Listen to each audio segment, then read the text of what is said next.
Heading into 2012, I was very high on the Carolina Panthers, thought they had a chance to surprise people, make the playoffs, skip-de-skip, whoop-de-woo. Didn't happen. But I came back again before 2013 and kind of went out on a limb and I said, you know what? I really like the construction of this Carolina Panthers team. I think they're going to surprise a lot of people. I think this is the season that they do it. And I picked them to win the NFC South at a time where a lot of people were picking either the Falcons or the Saints to do so.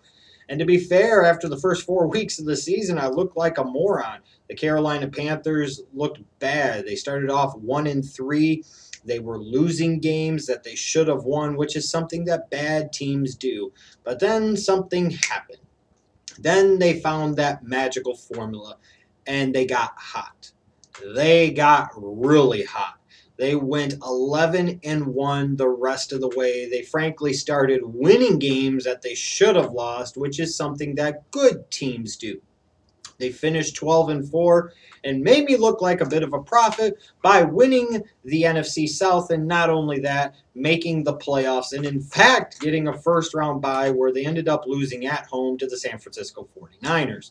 Now, with that being said, I had a feeling that this wasn't going to be the prettiest offseason for the Carolina Panthers, that they were in some bad straits in terms of the salary cap, and it was going to be a real offseason of transition that could create a less than ideal situation heading into 2014. And when you look at it, this is a team that lost a lot of pieces in a lot of different ways. Obviously, you have the release of the arguably greatest player in the history of the organization in Steve Smith. I wish it wouldn't have happened, but it did. And not only do they lose Steve Smith, but Brandon LaFell goes to the New England Patriots in free agency. They also lose Ted Ginn Jr., who had a nice kind of bounce back 2013 in Carolina. They lost their top three wide receivers this offseason. And it got worse. Jordan Gross, their left tackle for many years, retired. Travell Wharton just recently retired. So two starters for a long time on their offensive line are no longer in the fold. Captain Munnerlyn, who was a nice player for them and played very well last season at corner, he left a free agency to go to the Minnesota Vikings. Mike Mitchell, who had a nice kind of contract year in 2013 for the Panthers, signed with the Pittsburgh Steelers. This team lost a lot in the offseason, lost a lot in free agency, and that wasn't all that surprising to me. In the meantime, I was expecting them to do a better job of preparing for some of these losses by, finding some pieces that could kind of fill these voids, and they really, frankly, didn't do that. They went barking up the Roman Harper tree. That's not a great thing. When you're hoping guys like Jericho Cotchery and Taquan Underwood can help ease the loss of guys like LaFell and Ginn and Smith in the passing game at wide receiver, you're probably in for a world of hurt. They brought in Antoine Cason, who's a definite downgrade, in my opinion, from Captain Munnerlyn. They spent their first-round pick on Kelvin Benjamin. Here's a guy with all the physical tools to succeed, but the question is, will he? Not the best offseason for the Carolina Panthers, let's be honest. Looking ahead to 2014, some of the strengths of this team, you're looking at a team that still has a really good defensive line. You've got the top two picks from the 2013 draft in Latulele and Short, who will be in the system now for another season. They'll have a year of experience under their belt, and I would expect them to play better in the middle of that Panthers defense. And then, of course, you have that nice tandem of ends in Greg Hardy and Charles Johnson. Now, of course, Greg Hardy, we'll see what happens, whether he gets suspended or not, and where his head will be based off of his offseason and his antics. But the defensive line as a whole is still a strength for this team. The second-round selection of Coney Ely, he's a guy that'll provide depth, and if Hardy can't play for any period of time for whatever reason, or Johnson gets injured, or whatever the case might be, a guy like Ely might be able to step in and play nicely.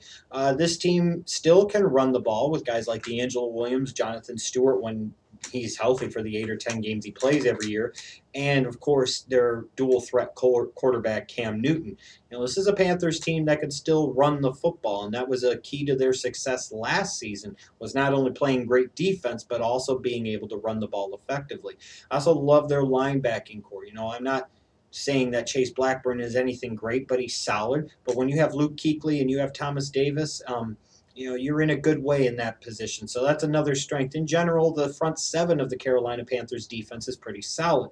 Now, looking at the question marks, obviously to me, the biggest question mark for a lot of people is going to be the wide receiving core. Gone are Steve Smith, Brandon LaFell, and Ted Ginn Jr. In their places are Kelvin Benjamin, Jericho Cotchery, and Taquan Underwood. Yeah. You want to say downgrade? I say big downgrade. Apparently, they're expecting Cam Newton to be able to do it all himself, not only run the ball and throw the ball, but catch the ball as well. You're putting a lot of pressure on your young franchise quarterback to really deliver and really make the most out of not a lot around him. But I think just as important and just as significant of a question mark for this Carolina Panthers offense in 2014 is going to be their offensive line. Losing a Jordan Gross, a Travell Wharton, they have a lot of questions on that line, and frankly, I was surprised that they didn't address it earlier in the draft that they did. And I think this could be a real problem spot, a real weakness that could impact both their ability to run the ball and impact their ability to effectively protect Cam Newton in the passing game. Who's going to be the left tackle? Who's going to be the right tackle? Who's going to play inside? A lot of questions on that offensive line. Looking ahead at this 2014 schedule, the bad thing for the Carolina Panthers is that it's not the best schedule in the world for them. They've got the AFC North, the NFC North, and then Seattle and Philadelphia in those two other NFC conference games, along with playing in a division in the NFC South that is no joke, that you can't take lightly, with a sure-to-improve Buccaneers team, a sure-to-improve Falcons team, and a very solid New Orleans Saints team. It's a tough division. This is a tough road to hoe for the Carolina Panthers, and in particular, there's one stretch of the schedule between week 6 to 10 that seems to be especially brutal, and this is the price you pay for winning your division the year before. They go to Cincinnati, to Green Bay, then they host Seattle and New Orleans, and then go on the road to Philadelphia. Those are 5 games against 5 playoff teams, 4 of the 6 playoff teams from the NFC last season, and then the AFC North winners from last year, the Cincinnati Bengals, who have made the playoffs the past 3 seasons. That's a hell of a road right there. That's a hell of a 5-week stretch. Frankly, if the Carolina Panthers come out of that 5-game stretch winning 2 games, they'd have to feel pretty good about themselves, even if they went 2-3 for those 5 games. Because that's 3 games on the road, 5 games against playoff teams from last year. That's tough. That's tough. So the keys to success for 2014, other than finding a way to do well in weeks 6 through 10, they got to get something out of that offensive line. They've got to get some continuity there. They've got to get some guys to step up and play better and play above themselves, frankly, and try and fill the holes left, especially by the retirement of Jordan Gross.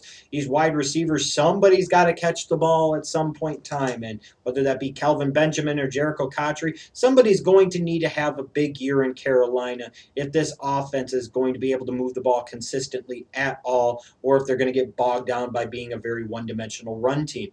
And then I look at their secondary. You lose Captain Munnerlyn. You lose Mike Mitchell. This was kind of a concern area for me for the Carolina Panthers heading into the 2013 season. Now they've lost half of their starters from last season, and I don't think they really did that well to replace them with guys like Roman Harper and Anton Kaysen. I expect that secondary to not be that good, so if they have any chance at all of being successful again in a similar fashion on the defensive side like they were in 2013, that secondary is going to really, frankly, have to play above its talent level. And I don't anticipate this stuff happening. I think the offensive line is going to be a problem for the Panthers all year long.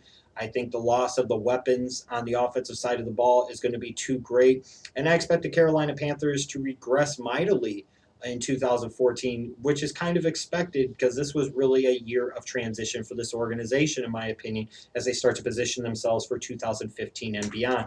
I expect the Carolina Panthers to bring up the rear in the NFC South. I think they'll win 5 games, and it wouldn't surprise me, frankly, if they win 4.